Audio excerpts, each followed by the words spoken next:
कोई आसाम ऐसा कोई स्टेट नहीं बचा जो हमारे मंच पे आकर के किसान संगठनों ने समर्थन न दिया हो।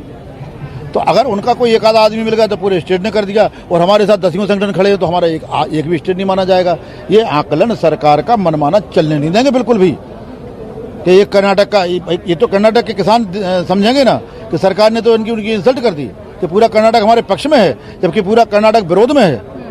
ये तो कर्नाटक का किसानों में उबाल आएगा। अभी एक जो लॉयर है उन्होंने कहा कि कुछ किसान ये चाहते कि एक प्रोमिनेंट जगह हो जहां पर कि किसान आंदोलन। और प्रभाकर हमारे साथ जुड़ गए हैं। प्रभाकर, फैसला बहुत बड़ा आ गया किसानों के पक्ष में, लेकिन कमेटी को लेकर क्या बातें सामने आ रही हैं?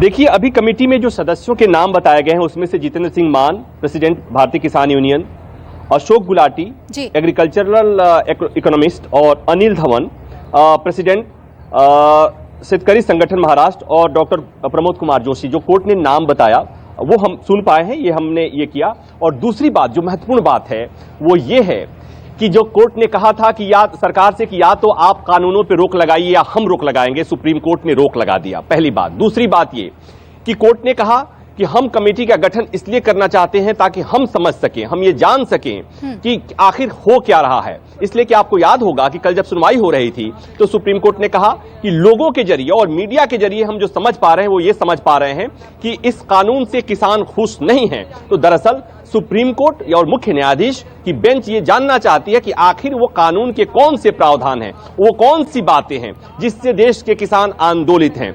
तीसरी महत्वपूर्ण बात ये हुई कि यहां पर चूंकि एक आरोप हरीश साल्वे इस मामले में एक वकील हैं, उन्होंने आरोप लगाया था कि एक प्रतिबंधित सिख संगठन जो वैंकूवर आधारित है उसके तरफ से यहां पर किसान आंदोलन को फंड किया जा रहा है।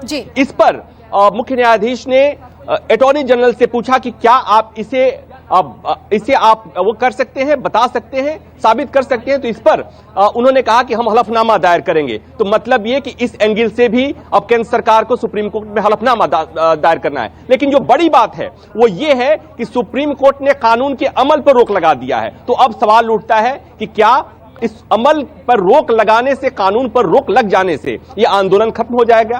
क्या किसान अपने घरों को चले जाएंगे? ऐसा नहीं दिख रहा है, क्योंकि जो चार वकीलों का पैनल किसान संगठनों के तरफ से बनाया गया था, जिसमें प्रशांत भूषण, दुष्यंत दवे, एच.एस. फुल्का, कॉलिन गुंजालविस, जो कल चारों पेश हुए थे, आज चारों में से कोई भी सुनवाई में शामिल नहीं था।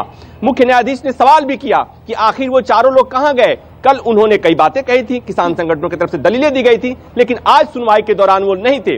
तीसरी महत्वपूर्ण बात कि कल किसान संगठनों ने कहा कि सुप्रीम कोर्ट के द्वारा बनाई गई कमेटी में किसान संगठन के लोग नहीं जाएंगे। तो बड़ी बात यही कि अब जो सुप्रीम कोर्ट ने कमेटी बनाई, क्या किसान संगठन उनके सामने जाएंगे? उन्होंने पहले कह दिया है कि नहीं जाएंगे। आज की कानूनी प्रक्रिया में, आज की सुनवाई के दौरान किसान संगठन के वकील नहीं थे। तो मतलब यही कि उनका सहयोग होता हुआ नहीं दिख रहा है। लेकिन सुप्रीम कोर्ट ने एक बात कही कि अगर आपको केवल प्रदर्शन करना है तो आप करते रहिए, प्रदर्शन से समाधान नहीं निकलेगा। और जो लोग भी गंभीरतापूर्वक इस समस्या का समाधान करना चाहते हैं उन्हें कमेटी के सामने आना होगा, उन्हें कमेटी के सामने जाना होगा। तो मतलब यही कि सरकार से और किसान संगठनों के बीच बातचीत से समाधान नहीं निकल रहा। बिल्कुल प्रभाकर, तो देश की सबसे बड़ी अदालत ने एक पहल की है। इसमें अब किसान संगठनों को चाहिए कि इस कमेटी के सामने जाएं। अब उन्हें राहत तो मिल गई है, लेकिन अब उनकी जिम्मेदारी बढ़ गई है प्रभाकर, जैसा कि आपने कहा कि अब कमेटी के पास जाएं और तमाम बातें उन तक पहुंचाएं। जी प्रभाकर, और कुंदन हमारे साथ सिंघू बॉर्डर से जुड़ गए हैं, न्यूज रूम से रमन हमारे साथ जुड़े हुए हैं। पहले सिंघू बॉर्डर का सीधा रुख कर लेते हैं। कुंदन, फैसला आने के बाद वहां पर माहौल बदल चुका होगा। ये जो इतने दिनों की लड़ाई किसान लड़ रहे थे, उसके बाद उनकी प्रतिक्रिया जानना चाहेंगे। बिल्कुल, सिंघू बॉर्डर पे किसान इस फैसले को किस तरीके से देखते हैं, हम सीधे किसानों से बात करेंगे। सुप्रीम कोर्ट ने इन तीनों कानूनों पर स्टे लगा दिया है। इस फैसले को क्या आप जीत मानते हैं, अपनी पहल मानते हैं, किस तरीके से देखते हैं इस फैसले को? देखिए, ऐसी सुप्रीम कोर्ट का सत्कार करते हैं, लेकिन जब कमेटी बनाने स्टे लेना, इनू जो सिस्टम चलता पाया, साडा धरना है ना, कानून आ, इनू डिले किया जा रहा, लेकिन खत्म क्यों नहीं किया जा रहा? साडा कैसे होगा खत्म? सरकार अपना कानून खत्म करे। आने वाले समय ਦੇ ਵਿੱਚ कमेटी बनानी, कानून तैयार करने आ, कमेटी किसान सरकार बना के नवे कानून तैयार कर रहे, लेकिन पहले कानून ਜਿਹੜੇ ਆ ਇਹਨੂੰ खत्म किया जाए। थोड़ी राहत की बात मानते, कम से कम स्टे तो लग गया ना इसे? आप स्टे लग गया, लेकिन हमें सुप्रीम कोर्ट तो वहीं पर ले जाकर छोड़ दिया है जो 1.5 महीना पहले सरकार बोल रही थी कि कमेटी बना ले, कमेटी बना ले, तो हमें वहीं पर ले जाकर छोड़ दिया सुप्रीम कोर्ट, जहां से कि सरकार ने बात शुरू की थी।